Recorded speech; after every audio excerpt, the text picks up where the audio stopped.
যারা 30-40 বছর আগে সে বাংলাদেশ থেকেই আসুক আর যেখান থেকে আসুক, ওরা যখন এসেছিল কেন তাদেরকে বর্ডারে আটকে দিয়ে ফেরত পাঠানো, দেশ থেকে তাদেরকে তাদের এসআইআর করে বাদ দেওয়ার চিন্তা হচ্ছে।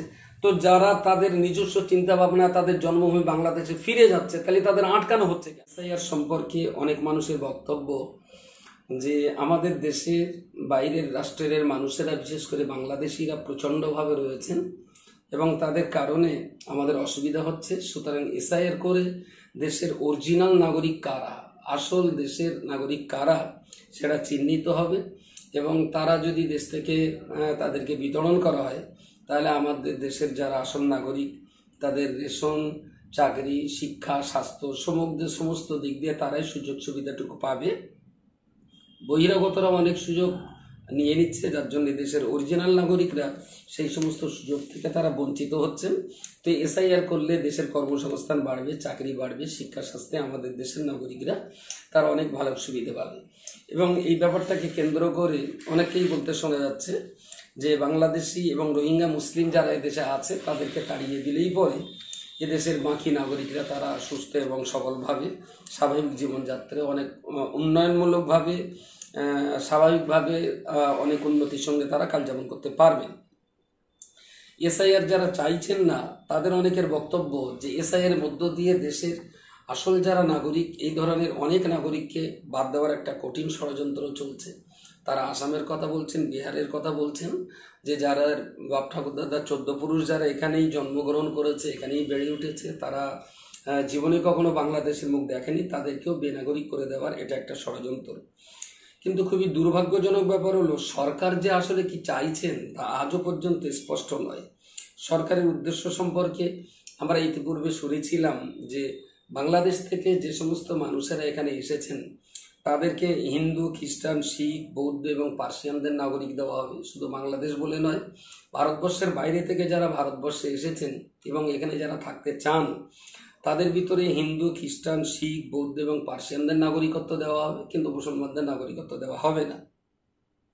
এবং যারা হিন্দু, খ্রিস্টান, শিখ, পার্সিয়ান বহিরাগত আমাদের ভারতবর্ষে এসেছেন তাদেরকে সিএএ সিটিজেন অ্যামেন্ডমেন্ট অ্যাক্টের মধ্য দিয়ে তাদেরকে নাগরিকত্ব দেওয়া হবে। এটা সরকারের বক্তব্য মাঝে মাঝে আমরা শুনি। আসলে এই সরকার যে কি করতে চাইছে তা স্পষ্ট এখনো আমাদের কাছে অনেক ব্যাপারই স্পষ্ট কিছু এখনো নয়। আসলে কি করা হবে তা এখনো পরিষ্কার পরিচ্ছন্নভাবে দেশের নাগরিক জানতে পারিনি। তবে একটা জিনিস শোনা যাচ্ছে, যেটা অসমর্থিত খবরে অনেকে মনে করছেন বা অনেকে বলছেন, যে যারা দেশের 2002 সালের ভোটার লিস্টে যাদের নাম পাওয়া যাবে না তাদেরকে এদেশের দ্বিতীয় শ্রেণীর নাগরিকত্ব করে দেওয়া হবে। এক কথায় যারা এদেশের নাগরিক প্রমাণ করাতে পারবেন না তাদেরকে দেশের দ্বিতীয় শ্রেণীর নাগরিক করে দেওয়া হবে এবং সরকার অল্প মূল্যে তাদেরকে বিভিন্ন কোম্পানিতে লেবার হিসেবে কাজ করাতে পারবেন। তারা ভোট দিতে পারবেন না, শিক্ষা স্বাস্থ্যে তারা উল্লেখযোগ্য কোনো সুযোগ সুবিধা তারা পাবেন না, উচ্চশিক্ষা থেকে তারা বঞ্চিত হবেন।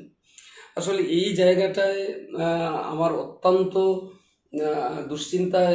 একটা বিষয়ে দুশ্চিন্তা মনে হয় যে দেশে যারা বেনাগরিক বলে প্রমাণিত হবে তাদেরকে যদি দ্বিতীয় শ্রেণীর নাগরিক হিসেবে রাখা হয়, শিক্ষায় তাদের যদি উল্লেখযোগ্য সুযোগ না দেওয়া হয়, স্বাস্থ্যে যদি তাদের উল্লেখযোগ্য সুযোগ না দেওয়া হয় এবং সেই সাথে সাথে তারা এখানে নাগরিক হয়ে থাকবেন, শুধু বড় বড় কোম্পানির স্বল্প মূল্যের লেবার হিসেবে কাজ করবেন। কিন্তু কথাটা আমার মাথায় বারবার আসছে, যেই সমস্ত মানুষ যারা বংশ পরস্পর শিক্ষায় জায়গা পাবে না, স্বাস্থ্যে পাবে না, তারা এদেশের প্রথম শ্রেণীর নাগরিক হতে পারবে না। তো তাদের উৎপাতে, তাদের উশৃঙ্খলতায় দেশের স্বাভাবিক সাধারণ নাগরিক যারা তারাও কিন্তু খুব শান্তিতে থাকতে পারবেন না। কারণ পশ্চিমবঙ্গে ইতিপূর্বে বিভিন্ন জন বলেছেন, কেউ বলেছেন 1,20,00,000, কেউ বলেছেন 1.5 কোটি তাদেরকে তাড়ানো হবে।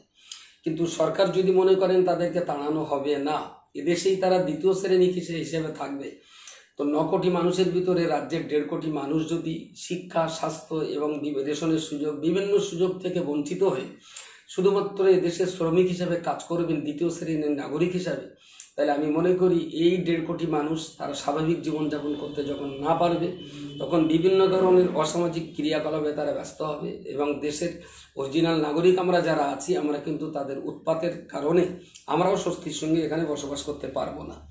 ফের এসআইআর এর ব্যাপারে আমার আরও কয়েকটি প্রশ্ন আছে। বন্যা কবলিত যে সমস্ত এলাকা, বিশেষ করে এবার কুচবিহারে বা দার্জিলিংয়ে যে বিশাল বন্যা হয়ে গেল, বা অন্যান্য জায়গায় আমাদের পশ্চিমবঙ্গেও আতাপুর, মণিপুর, সাতজেলিয়া, মোল্লাখালীতেও ইতিপূর্বে যে সমস্ত জায়গায় বন্যা কবলিত জলোচ্ছ্বাসে মানুষ ঘর বাড়ি কাগজপত্র সর্বশান্ত হয়ে গেছেন, তাদের উপায়টা কী হবে? তারা এসআইআর কীভাবে নাম, তারা যে দেশের নাগরিক তা তারা কীভাবে প্রমাণ করাবেন? তাদের কাগজপত্র সব তো শেষ হয়ে গেছে। আমি মনে করি সরকারের দায়িত্ব যেমন তাদের বন্যার সময় রিলিফ করা, সাধারণ মানুষও রিলিফের কাজ করেছে এবং সরকারও রিলিফের কাজ করেছে, তাদের ঘরবাড়ি বেঁধে দেওয়া, তাদের টিউবওয়েল বসিয়ে দেওয়া, তাদের টয়লেটের ব্যবস্থা করে দেওয়া। তো যে সমস্ত মানুষেরা সর্বশান্ত হয়ে গেছেন, আমি মনে করি সরকারের নিজের দায়িত্বে তাদের voter card, Aadhaar card, ration card, identity card সমস্ত কিছু বানিয়ে দেওয়া, এটা তাদের ডিউটি না, আমি মনে করি এটা গভর্নমেন্টের ডিউটি। সেটা কেন্দ্র সরকার করবে না রাজ্য সরকার করবে, সেটা তাদের ব্যাপার। তবে আমি মনে করি এটা সরকারের ডিউটি। তারা এদেশের নাগরিক, বহুকাল ধরে আছে, তাদের যাবতীয় কাগজপত্র সরকারকে তৈরি করে দিতে হবে। পাশাপাশি আরও একটা সমস্যা আছে, আমাদের দেশে সরকারিভাবে অনেক আশ্রম পরিচালিত হয়। যে সমস্ত শিশুরা বাবা মা ছাড়া হসপিটালের সময় বাচ্চা পাওয়া গেছে, যার সন্তান তিনি রেখে চলে গেছেন, পথ শিশু বলি বা যৌনকর্মীদের সন্তান বলি, এমন বহু সন্তান যারা আশ্রমে বা বিভিন্ন জায়গায় সরকারি দায়িত্বে তারা লেখাপড়া শিখছে, সেখানে তারা আছে। তাদেরকে এসআইআর মাধ্যমে তারা কিভাবে দেশের নাগরিক প্রমাণ করবে? তারা তো বাপ মায়ের পরিচয় জানে না, তাদের রেশন কার্ডটুকুও নেই, তাদের আধার কার্ড, প্যান কার্ড করা তো অনেক দূরের প্রশ্ন। তারা অত্যন্ত হতাশাগ্রস্ত অবস্থায় কালযাপন করছে। তাদের ব্যাপারে সরকার কী চিন্তা ভাবনা করবে, সেটাও একটা অত্যন্ত দুশ্চিন্তার ব্যাপার বলে আমি মনে করি। এবং এই এসআইআরকে কেন্দ্র করে বা সিএএকে কেন্দ্র করে গভর্নমেন্ট বারবার এই জিনিসটা চাইছে, দেশের ভিতরে বিভাজন ঘটিয়ে দেওয়া, হিন্দু মুসলমান ভাগ করা। বিদেশ থেকে যারা এসেছে, হিন্দু, খ্রিস্টান, শিখ, বৌদ্ধ, পার্সিয়ান, তাদের নাগরিকত্ব দেওয়া হবে, আর মুসলমানদেরকে নাগরিকত্ব দেওয়া হবে না। এই চিন্তা ভাবনা করে এবং এই রকম আইন পাশ করে তারা আসলে করতে চাইছে কি, দেশের সব সম্প্রদায়ের মানুষকে একদিকে রেখে এবং মুসলমানদেরকে আরেক দিকে ঠেলে দিয়ে দুটো বিভাজন করে দেশের সমস্ত জনসংখ্যাকে মুসলিমদের বিরুদ্ধে খেপিয়ে তোলার একটা কঠিন ষড়যন্ত্র। এবং এই যারা এই কাজটা করছে, আসলে তারা কি মনে করে দেশের মুসলমানদেরকে টাইট দিয়ে ভারতবর্ষের উন্নতি হবে? আসলে তাদের লক্ষ্য এটা না। দেশের বৃহত্তর জনগোষ্ঠীর ভিতরে মাত্র 14% মুসলিম, এই 86% অমুসলিম যারা রয়েছেন, আসলে আমি বলা যেতে পারে মুসলিমদের বিরুদ্ধে বারবার এই তোপ দেগে সরকার চাইছে দেশে একটা অস্থিরতা, উশৃঙ্খলতা পরিবেশ তৈরি করে রেখে সরকার তার নিজের স্বার্থ সিদ্ধি করা। যেমন ইতিমধ্যে আপনারা শুনেছেন, দেশের টাকা বিজয় মালিয়ারা হাজার হাজার নয় লক্ষ লক্ষ কোটি টাকা তারা বিদেশে নিয়ে যাচ্ছে। স্বরাষ্ট্রমন্ত্রীর ছেলে কয়েক লক্ষ হাজার কোটি টাকার ঋণ মকুব করে দেওয়া হচ্ছে। এবং সর্বোপরি আমরা দেখতে পাচ্ছি যে মাত্র 1 টাকা একর হারে এই জমি জায়গা দেশের বড় বড় কোটিপতি ব্যবসায়ীদেরকে দেওয়া হচ্ছে। দেশের বৃহত্তর জনগোষ্ঠীর মাথা গরম করে রেখে দিয়ে অস্থিরতা তৈরি করে একেবারে গত 10-12 বছর ধরে আমরা দেখছি একটা সাংঘাতিক রকমের অস্থিরতার মধ্য দিয়ে দেশকে বিকিয়ে দেওয়ার একটা কঠিন ষড়যন্ত্র। এবং তাদের এই ষড়যন্ত্র বুঝতে তো 1 মিনিট সময় লাগার কথা নয়। কারণ যারা ব্রিটিশদের দালালি করেছিল, যে সাভারকর ব্রিটিশদের দালালি করেছিল, যারা বিজেপির উত্তরসূরি, যারা বিজেপির পূর্বপুরুষ, যারা জনসংঘ বলি বা যে নামে আরএসএস বলি, এরা সবাই তো ব্রিটিশদের দালালি করেছিল। এবং আরএসএস এর হেড অফিসে দীর্ঘদিন 2002 সাল পর্যন্ত তারা স্বাধীনতার পতাকা উত্তোলন করেনি, যারা গান্ধীজিকে হত্যা করেছিল। আপনি একটা কথা কি ভাবতে পারবেন না, যে গান্ধীজির ছবি টাকায় দেওয়া হচ্ছে, আবার সেই গান্ধীজিকে যারা হত্যা করেছিল নাথুরাম গডসে, তার মন্দির তৈরি করে তাকে পূজাও করা হচ্ছে। কোথায় বাস করছি আমরা? গান্ধীজিকে আমরা জাতির জনক বলি, তিনি দেশ নেতা ছিলেন, জাতির জনক ছিলেন। তাকে যারা হত্যা করেছে তারাই কিন্তু এখন দেশ চালাচ্ছে। সুতরাং এরা যে ব্রিটিশদের দালালি করবে না, এরা যে দেশের উন্নতি ঘটাবে, এটা কখনোই কোনো মতে বিশ্বাস করা যায় না। আমি দেশের আপামর জনসাধারণের কাছে খুব বিনয়ের সঙ্গে অনুরোধ করে বলবো যে হিন্দু মুসলমানের চোখে না দেখে মানবতার দৃষ্টিতে একবার তাকিয়ে দেখুন। যারা 30-40 বছর আগে, সে বাংলাদেশ থেকেই আসুক আর যেখান থেকে আসুক, ওরা যখন এসেছিল, কেন তাদেরকে বর্ডারে আটকে দিয়ে ফেরত পাঠানো হয়নি? কেন তাদেরকে আসতে দেওয়া হলো? তারা এই দেশে আসলেন, রেশন কার্ড বানালেন, আধার কার্ড বানালেন, ভোটার কার্ড বানালেন, পাসপোর্ট তৈরি হলো, তারা জমি জায়গা কিনলো, তারা লেখাপড়া সেখানে চাকরি বাকরি করছেন, তাদের ছেলেমেয়েরা অনেক ভালো পড়াশুনো করছেন। জীবনের একটা দীর্ঘ সময় এই ভারতবর্ষে থাকার পর আজকে যদি তাদেরকে বিদেশে তাড়িয়ে দেওয়া হয়, আজকে তাদের ঘর বাড়ি জমি জায়গা চাকরি বাকরি সমস্ত কিছুকে নিঃস্ব করে দিয়ে যদি বিদেশে তাড়িয়ে দেওয়া হয়, কোথায় তাড়িয়ে দেওয়া হবে, কোন দেশ তাদেরকে নেবে সেটা কি স্পষ্ট হয়েছে? বাংলাদেশ থেকে যদি এসে থাকে তাহলে তাদের কি বাংলাদেশ কি তাদেরকে ফেরত নেবে? সরকার কেন তাদের সঙ্গে আলোচনা করে ফেরতের ব্যবস্থা করছেন না? হ্যাঁ, বাংলাদেশ যদি তাদের ফেরত নেয়, সসম্মানে তাদেরকে ফেরত দেওয়া হোক, এবং তারাও মানুষ, এটা বারবার মনে রাখতে হবে। আমাদের রাস্তার ধারে একটা বাচ্চা শিশু 3 দিন 3 মিনিটের বয়সের শিশু যদি পড়ে থাকে, নিশ্চয়ই কেউ না কেউ তাকে কোলে করে হসপিটালাইজ করলে সেখান থেকে তাকে আশ্রমে পাঠানো হয়। এমন একটা শিশুর প্রতি যে ভারতবর্ষ এত দয়া দেখায়, এত মায়া দেখায়, দেশের 1 থেকে 1.5 কোটি মানুষ যদি বেনাগরিক হয়ে যায়, তাদেরকে তাড়িয়ে দেওয়া কেন হবে? তাদেরকে দেশের মাটিতে রেখে দেওয়া হোক, তাদেরকে উপযুক্তভাবে তাদের কর্মসংস্থানের ব্যবস্থা করা দেওয়া হোক। চীনের মতো করে তারা যদি অনেক কিছু উৎপাদন করতে পারে, তাহলে সেখানে দেশের সরকারও বেশ ট্যাক্স পাবে, তারাও রুটি রুজি করে খেতে পারবে। আমি মনে করি দেশে যত রকমের সম্পদ আছে, সব সম্পদের সেরা সম্পদ হলো মানব সম্পদ। সুতরাং এই মানব সম্পদগুলোকে ভারতবর্ষে রেখে দিয়ে তাদেরকে উপযুক্ত জায়গায় যদি আমরা ব্যবহার করতে পারতাম, তাদের জীবনযাপনও সুন্দর হতো, দেশও আমার এগিয়ে যেত। এবারে যদি বলা হয় যে না, তাদের তাড়িয়ে দেওয়া যাবে না, তাদের রেখে দেওয়া হবে দ্বিতীয় শ্রেণীর নাগরিক হিসাবে, তাহলে আমরা যারা দেশের অরিজিনাল নাগরিক, আমরা সুখ স্বাচ্ছন্দ্যে কাল যাপন করব, আর দেশের দ্বিতীয় শ্রেণীর নাগরিক যারা, তারা অত্যন্ত দুঃখ কষ্টের সঙ্গে কাল যাপন করবে। তাহলে মনে রাখুন, এই 1.5 কোটি মানুষের সঙ্গে তারা যারা অত্যন্ত দুঃখ যাতনা বেদনা নিয়ে যারা বসবাস করবে, তারা কিন্তু দীর্ঘদিন এই সহ্য করবে না, একদিন তারা কিন্তু বিদ্রোহ করবে। এবং তারা বিদ্রোহ করার কারণে আমরা যারা নিজেদেরকে অরিজিনাল নাগরিক বলে বিবেচনা করছি, তাদের উৎপাতের কারণে, তাদের অসামাজিক কার্যকলাপের কারণে আমরাও কিন্তু স্বস্তিতে বসবাস করতে পারবো না। সেই জন্য আমার মনে হয় এক্ষুনি আগে সরকারের সুনির্দিষ্ট হওয়া উচিত, সরকারের বার্তা স্পষ্ট হওয়া উচিত, তাদেরকে দেশে রাখা হবে না বিদেশে পাঠানো হবে।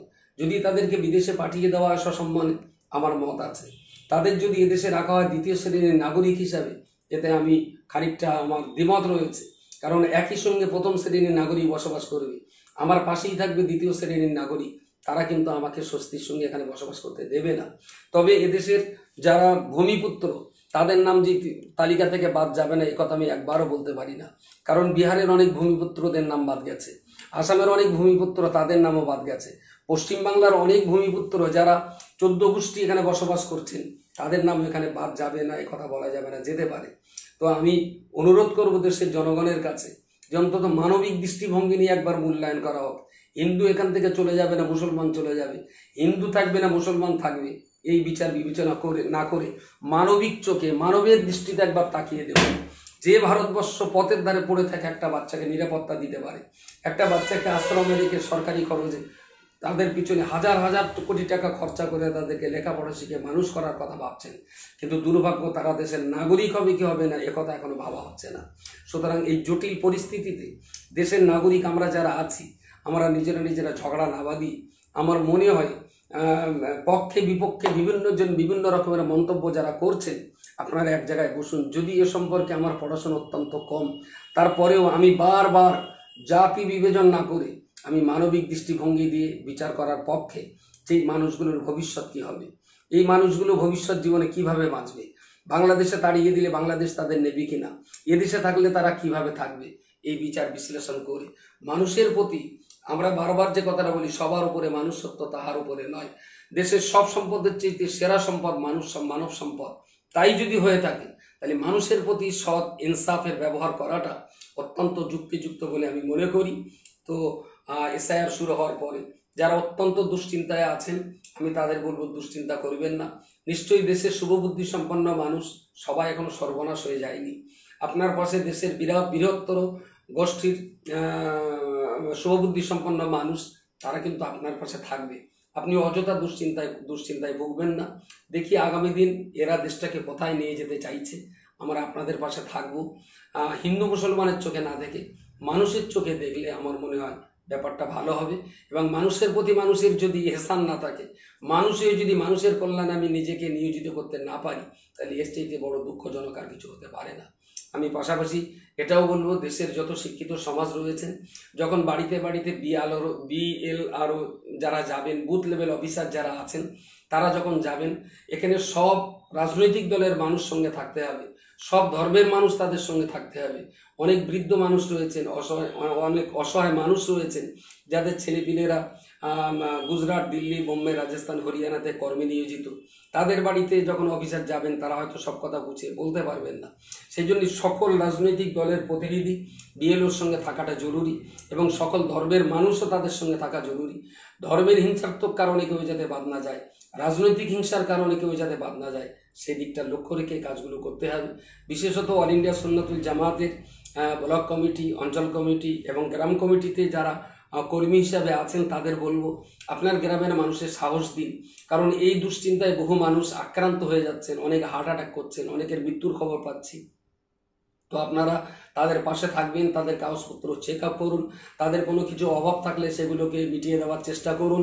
প্রয়োজনে তাদের কাগজপত্র নিজেরা গাঁঠির টাকা দিয়ে সংশোধন করে এই অসহায় গরিব দুশ্চিন্তাগ্রস্ত মানুষের পাশে থাকার জন্য দেশের আপামর জনসাধারণের কাছে আমি আবেদন করছি, শিক্ষিত সমাজের কাছে আবেদন করছি, রাজনৈতিক নেতৃত্ব কর্মীদের কাছে আমি আবেদন করছি যেন এই অসহায় মানুষগুলো দুশ্চিন্তা আমরা দূর করতে পারি, তাদের পাশে থাকতে পারি। এতটুকুই কথা আপনাদের কাছে এবং শুভবুদ্ধি সম্পন্ন মানুষদের কাছে মানুষের ভাবনা ভাবার জন্য অনুরোধ করছি। হিন্দু মুসলমানের কথা ভাবতে আমি নিষেধ করছি, কারণ এ পর্যন্ত আমার কাছে যা খবর আছে, বিভিন্ন জন বলছেন এখনো পর্যন্ত যা খবর আছে, যারা বাংলাদেশে পালিয়ে যাচ্ছিলেন তারা সব কিন্তু মুসলিম, তারা সব কিন্তু হিন্দু। আমি ভেবেই পাচ্ছি না যে দেশ থেকে তাদের এসআইআর করে বাদ দেওয়ার চিন্তা হচ্ছে। তো যারা তাদের নিজস্ব চিন্তা ভাবনা, তাদের জন্মভূমি বাংলাদেশে ফিরে যাচ্ছে, তাহলে তাদের আটকানো হচ্ছে কেন? তাদের ছেড়ে দেওয়া হোক না। আপনারা তো তাড়িয়ে দেওয়ার চিন্তাই যখন করছেন, তারা স্বেচ্ছায় চলে যাচ্ছিল, তাহলে এরপরেও তাদের আটকানো হচ্ছে কেন? আর এখানে যখন আটকেই রেখে দিয়েছেন, তাহলে মনুষ্যত্বের মর্যাদা দিয়ে, মানবিক দৃষ্টিভঙ্গি দিয়ে তাদেরকে লক্ষ্য রাখুন। এখনো পর্যন্ত আমার কাছে যা খবর আছে, মুসলিমের তুলনায় প্রচুর পরিমাণে হিন্দু মানুষ তারা দুশ্চিন্তায় ভুগছেন। আমি হিন্দু মুসলমানের চোখে দেখতে রাজি না, আমি মানুষ হিসাবে মানুষের চোখে বিচার করতে রাজি। সুতরাং মানুষের পাশে যদি দাঁড়িয়ে আমি যদি মানুষ হয়ে মানুষের কল্যাণে নিজেকে আত্মনিয়োগ করতে না পারলাম, তাহলে আমার মানব জীবন 16 আনায় ব্যর্থ বলে আমি মনে করি। সুস্থ থাকুন, ভালো থাকুন, সবাইকে আমি মানুষের পাশে থাকার অনুরোধ জানিয়ে আজকে ছোট্ট আলোচনা এখানে শেষ করছি।